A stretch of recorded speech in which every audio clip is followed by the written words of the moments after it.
ఇద్దరు వ్యక్తులు bar shop దగ్గర నిలబడ్డారు. వాళ్ళ వెనకమాల ఏదో ఉందన్నట్లు జనమంతా వెనక్కి తిరిగి చూస్తున్నారు. వీళ్ళిద్దరూ కూడా ఏం జరిగిందా అని వెనక్కి తిరిగి చూడగానే వాళ్ళ భార్యలిద్దరూ వాళ్ళ వెనకమాలే నిలబడి ఉన్నారట. వెంటనే హవాక్కైన వాళ్ళు ఒక్క నిమిషంలో తేరుకుని వారి భార్యలను తీసుకుని బయటకు వచ్చి చంప చెల్లు మనిపించగానే, ఇదే పని నేను చేస్తే రోజు మీరు ఊరుకుంటారా అని అడిగిందట భార్య. ఒక్క నిమిషం వాళ్ళు మౌనంగా ఉండి, మీరు ఇలాంటి చోట్లకి రాకూడదు అని అన్నారట. అప్పుడు ఆ భార్య చెప్తుందట, అంతరిక్షాల్లోకి ఆడవాళ్ళు వెళ్తున్నారు, ఉద్యోగాలు చేస్తున్నారు, స్వతంత్రం వచ్చింది, వాళ్ళ కాళ్ళ మీద వాళ్ళు నిలబడుతున్నారు, ఆడవాళ్లు చాలా ఎదిగారని చెప్తారు. కానీ మీరు చేసింది తప్ప, మేము చేస్తే తప్పు అయినప్పుడు మీరు చేస్తే తప్పు కాదా? అంటే మగవాడికి ఒక రూలు, ఆడదానికి ఒక రూలా?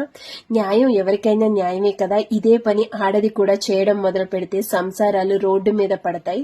మీరు ఇలాంటి పనులు చేసిన ప్రతిసారి మిమ్మల్ని భరిస్తూ, మీరు తాగొస్తే మీకు సేవలు చేస్తూ ఇంటిని ఆడది చక్కబెట్టుకుంటుంది కాబట్టి మీరు గౌరవంగా గుట్టుగా రోడ్డు మీద తిరుగుతున్నారు. కాబట్టి ప్రతి ఒక్కళ్ళు బార్ షాపుల దగ్గర కాదు, సమయానికి పని ముగించుకుని ఇంటి దగ్గరకు వచ్చి భార్య దగ్గర, పిల్లల దగ్గర సమయం గడపండి.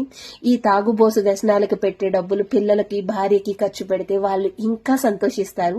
మీ కష్టం ఇలా వృధా ప్రయాస కాకూడదు, అర్థం చేసుకోండి అని అక్కడి నుండి భార్యలు వెళ్ళిపోయారట. అవునండి, కొన్ని పనులు మగవాళ్లే చేయాలి, ఆడవాళ్లు చేయకూడదు, ఇలా ఉండాలి, అలా ఉండాలి అనే వాళ్ళకి ఇది కరెక్ట్ గుణపాఠం కదా, చెప్పుతో కొట్టినట్టు.